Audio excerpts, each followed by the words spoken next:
another episode of The Road. We are in northern central Utah. I dropped the load earlier this morning in Utah. Wow, in Idaho. If you didn't see that episode, go ahead and check out the previous episode.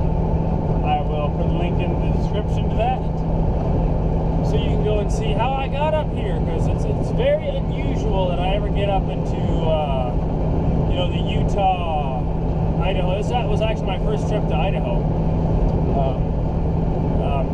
These areas, Wyoming. I mean, we generally just stay in the areas like Texas, Oklahoma is pretty common, as well as some New Mexico, occasionally Arizona, Kansas, and Nebraska, and maybe a little bit of Iowa in there as well. Kind of that setup there is where we generally run. But I got lucky this time. There was a good load headed north, so now I'm empty. Dropped that off, and I'm headed back down a ways. I'm gonna go pick up another load. So I hope you guys decide to stick around, come for a ride, and hopefully enjoy the scenery, if nothing else. Well, we're on the Interstate 84 now, headed southeast towards I-80. We are a little ways south of Ogden, Utah. Here's another Rocky Mountain double with a load of what looks like crushed concrete. Crushed being a relative term. And this is where the fun begins, if I recall. We'll see how much fun.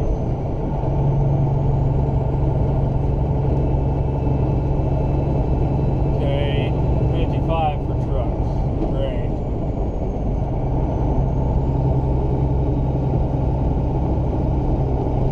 One thing I have noticed, 31 miles to I-80.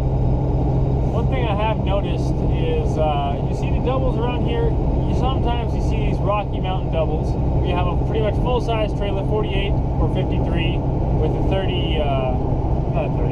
28 footer behind that. And then other times you see something that might be a 40 or a 45 footer with a 36 behind that. And it almost seems like they're just mixing and matching whatever kind of trailers they want. And sometimes two 40 footers or whatever. And that train sure isn't moving too quickly. This is one of the nicest areas. I really like that Highway 6 north of Price. Coming up this way, that was pretty cool. But this is also a pretty cool area, right next to the river, big mountains on both sides. Grab a half a beer here. The curves, unfortunately, it's later in the afternoon. We're at about 4:20 local time, mountain time, and there seems to be quite a few people floating around on the roads.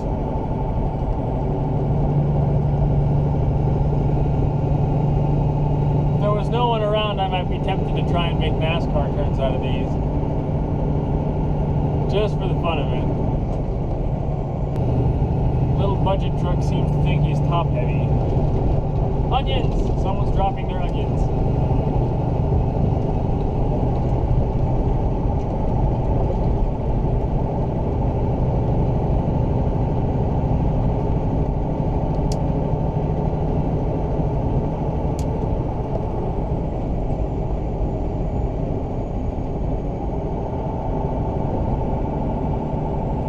This would probably be one of the coolest places to sleep, with the river right there. I wonder if you'd be able to hear it. That would make, you'd probably get an excellent night's rest here.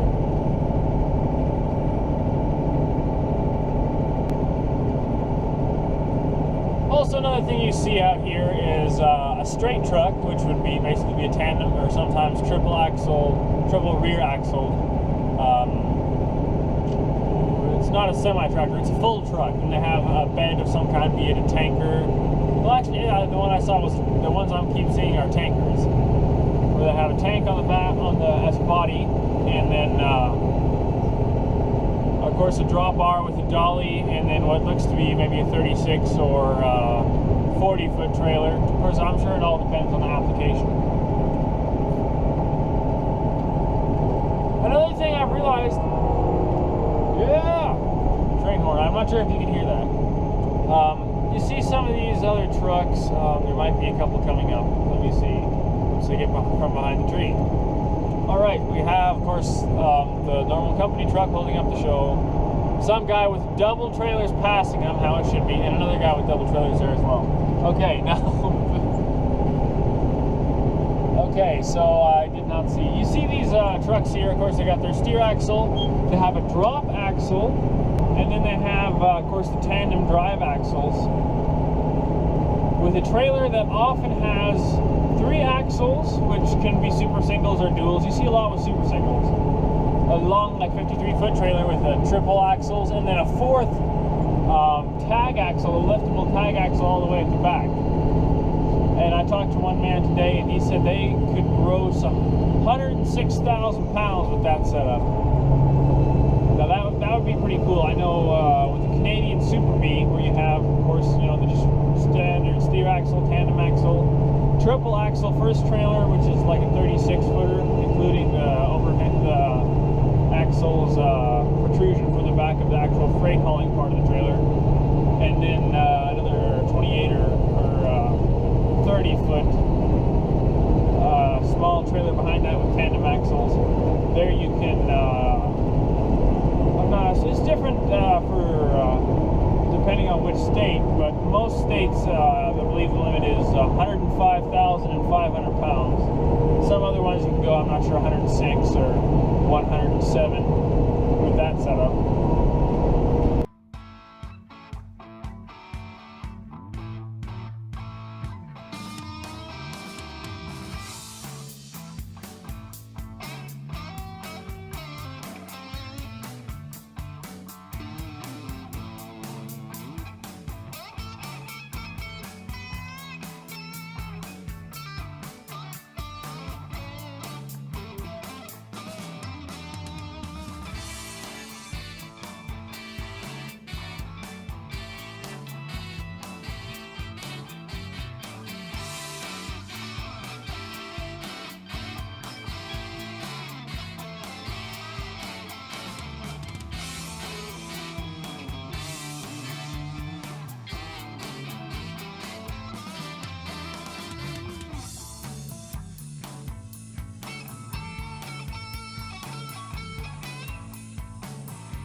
Well, good morning again.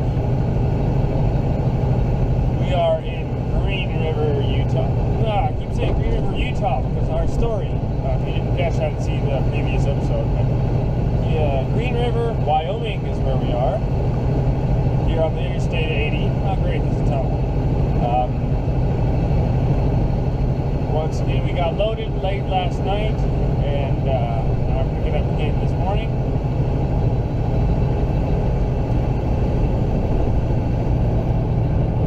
Also in a tunnel. Right.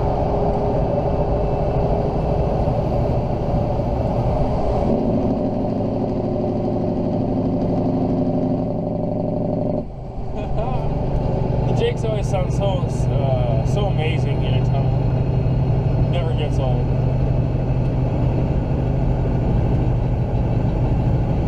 Camera angle might be off. It keeps unlocking. Swiveling all over the place, and I have to lock it down and hold it still at a similar angle as it was before. Maybe that helps. Who knows? Once again with the mountains. Here we have some more rock formations.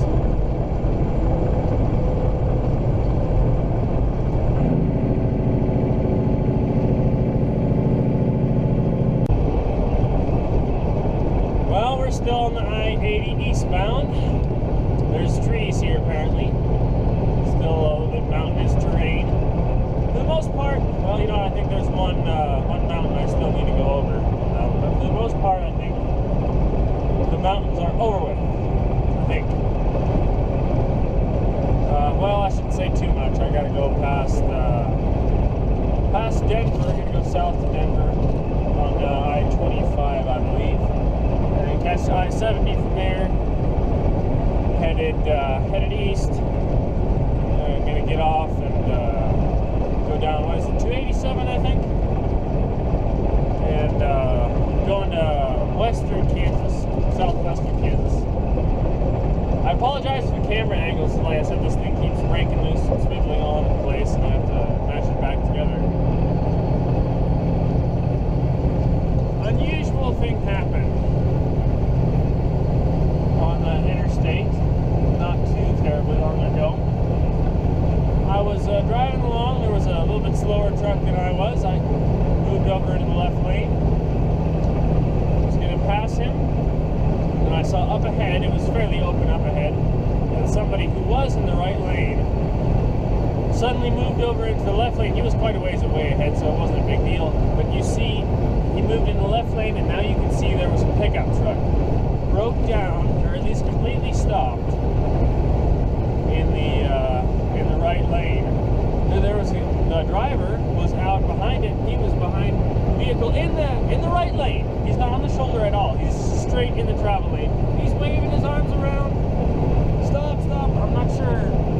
Well, both me and this other truck, once we see that, we get on the brakes, and I guess I get on him a little bit harder than he did, and then I let him come into the left lane so we both can pass. And this guy's yelling. You can see he was yelling stop. So we both pull over, me and this other truck, onto the shoulder, and I jump out of the truck and he comes running up. Yes, would you happen to have a little bit of gas? No sir, I'm afraid not. This is happening quite quickly at this point, and I'm thinking, did this guy just run out of gas? That's what my logic would tell me. Regardless, and while we're still talking, asked, do you happen to have a tow chain or tow rope? Because I don't have that stuff with me. I'm full of hopper, you know. I don't have to tie down cargo or anything like that. And he didn't. And then right at as we were saying that, here comes a rollback tow truck. I said, hey, I think your tow truck's here. Oh, okay. Well, he thanks me for stopping, and he said we were the first people who stopped. Who knows how long he may have been sitting there, or maybe it just happened. I'm not sure why he didn't try and push his truck over onto the shoulder. Maybe he couldn't do it just by himself, if that's possible. Really couldn't tell. It just goes to show why you always need to keep your eyes open. You never know what you'll find. You never know what.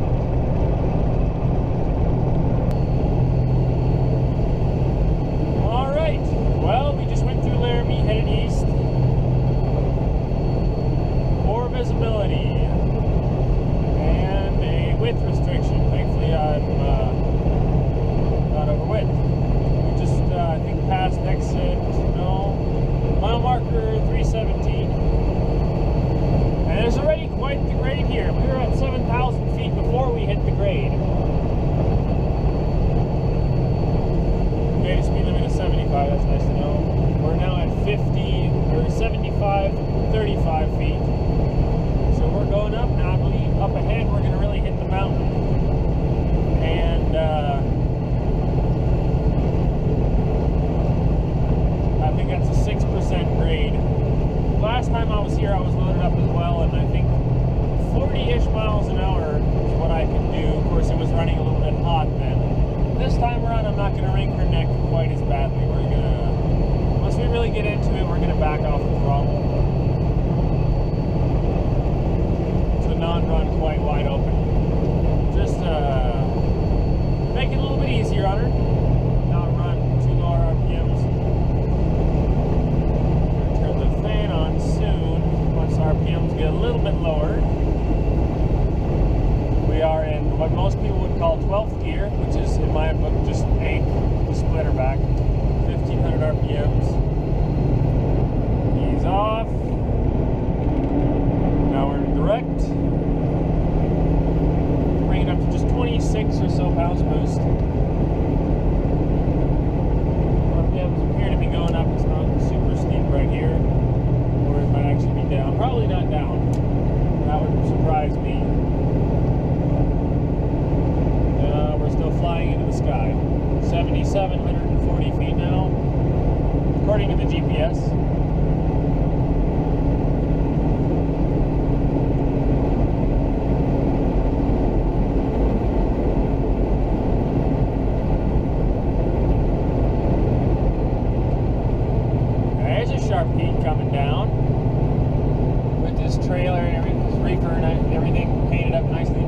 tractor.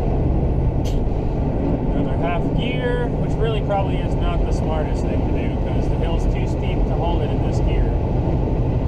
I believe last year I was running one full gear lower, and then with the fan going like crazy, about 2,000 RPMs trying to keep her cool. This year, let's another half gear down. Wow, this is steep. I can barely keep this up. Another half. There, 1,700 RPMs. I hate putting the flashes on. It's very embarrassing, but what can you do, you know? And let's back it off. I'll throttle a little bit. It's still staying pretty close to 30 pounds of boost. This should be just fine. Oil temperature's at 210. Water temperature is probably 185, 190. 1,750 RPMs. 34 miles an hour, and it's starting to sprinkle. Great, just what I needed.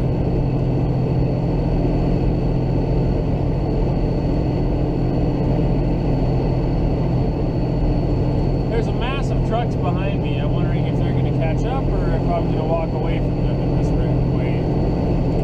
Yeah, I still got another inch in the throttle there. 27, 28 pounds boost. 1,750 RPMs. I think this is quite an excellent way to pull right here. Higher RPMs, not quite full boost. Okay, now it gets, she's starting to pull up 1,800 RPMs. Not quite as steep right here. Instead of wring her neck and open her all the way up and grab another half a gear, only to drop it back off in just a second. Oh, we're about to hit the cloud line. We're going to just keep her here. 25 pounds of boost.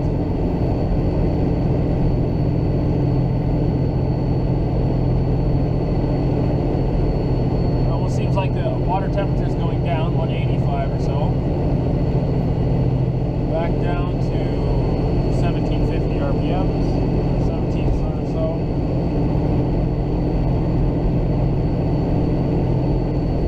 And we're in the cloud. Some people would say it's fog, but I think it's a cloud. We're high enough to just call it a cloud. That's what it is, right?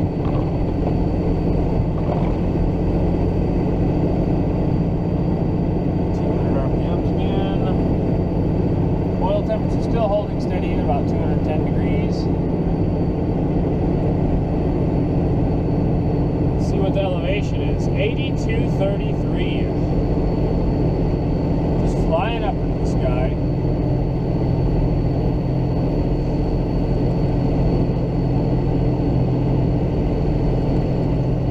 Well, you know, it appears as if that one Cascadia, or were there two trucks? I'm not sure if I'm catching up to him. I think it was just the one. Past me, and there's another one behind me that seems to be gaining as well. I can't help but wonder how many of those trucks are grossing 80 though.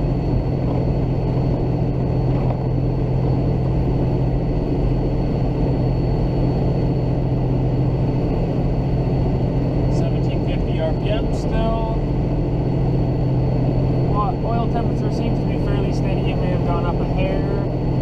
Water temperature still seems to be going down just by a little bit.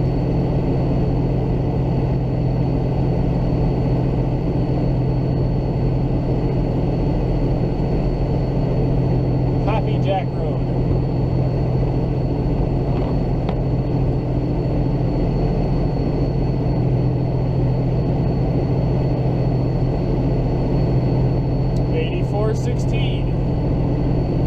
I wonder what the highest point is on any interstate. Okay, 1 mile to the rest area. That's right at the top of that grade. Other side going down. I can almost go up that other side loaded to 880 without.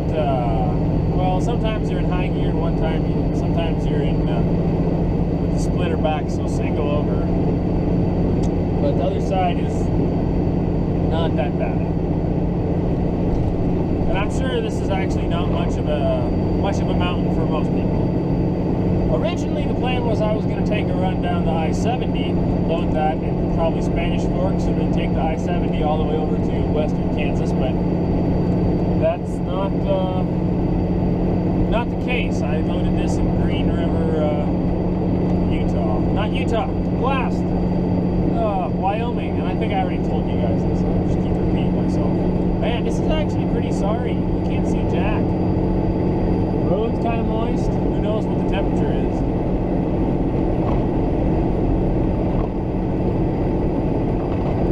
Okay, now even at 20 pounds boost, we're gaining RPM. So we're going to grab another half gear.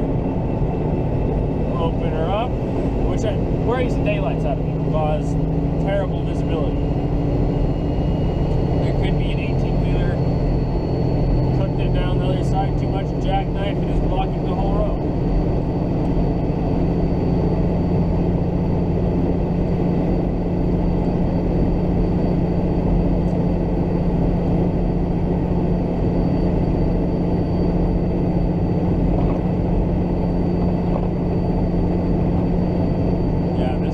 Sharp. This is not sharp at all.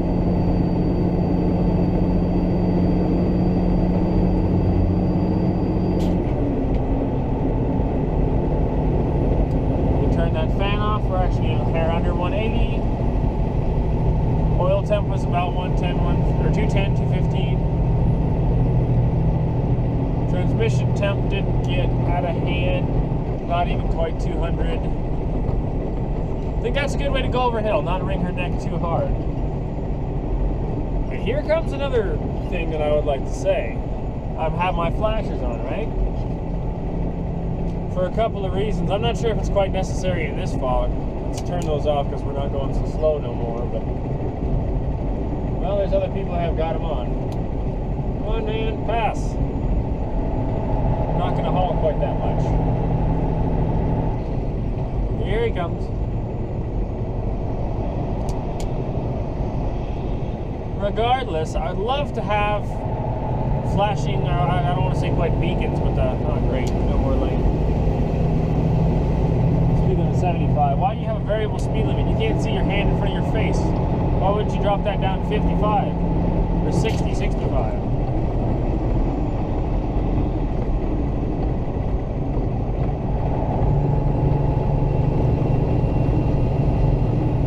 Visibility seems to be improving slightly.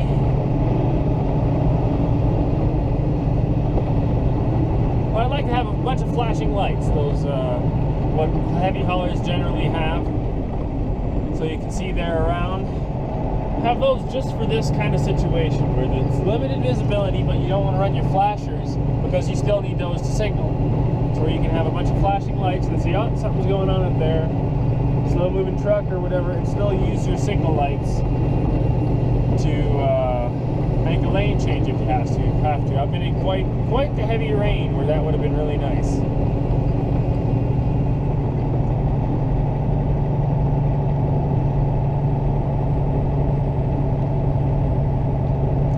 Yeah, I see that. You know what? I forgot to see what we topped the hill at. Oh, we're still at 8,600 feet. That's quite respectable.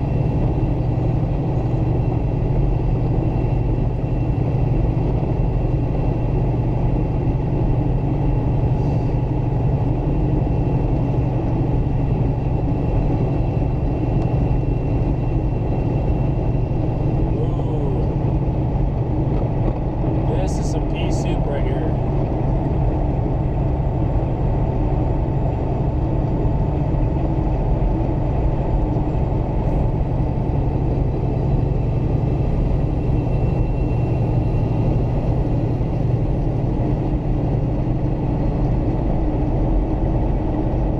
To get out of this cloud.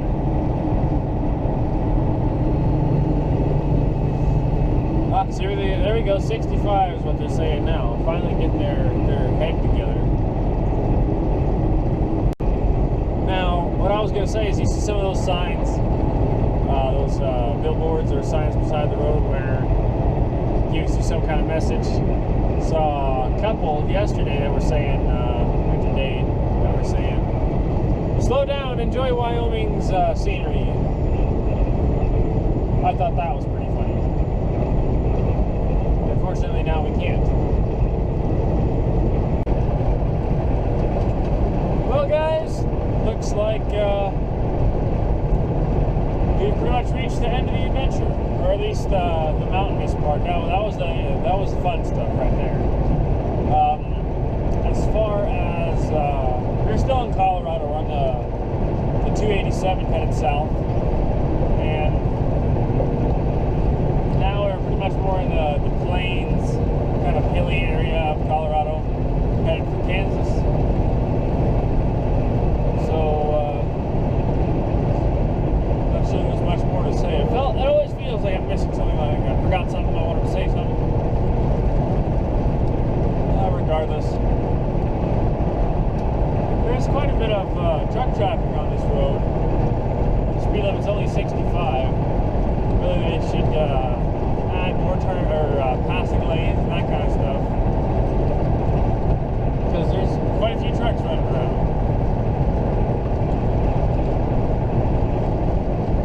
Yeah, I had previously taken a couple of loads of cottonseed up to Wiggins, Colorado, and I always ran this route, so it's not what we normally do, but I've been here a few times.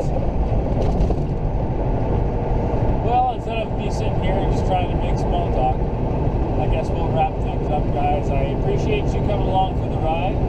I hope you enjoyed it, at the very least. Perhaps found it informative or educational in some way, or entertaining for at a minimum.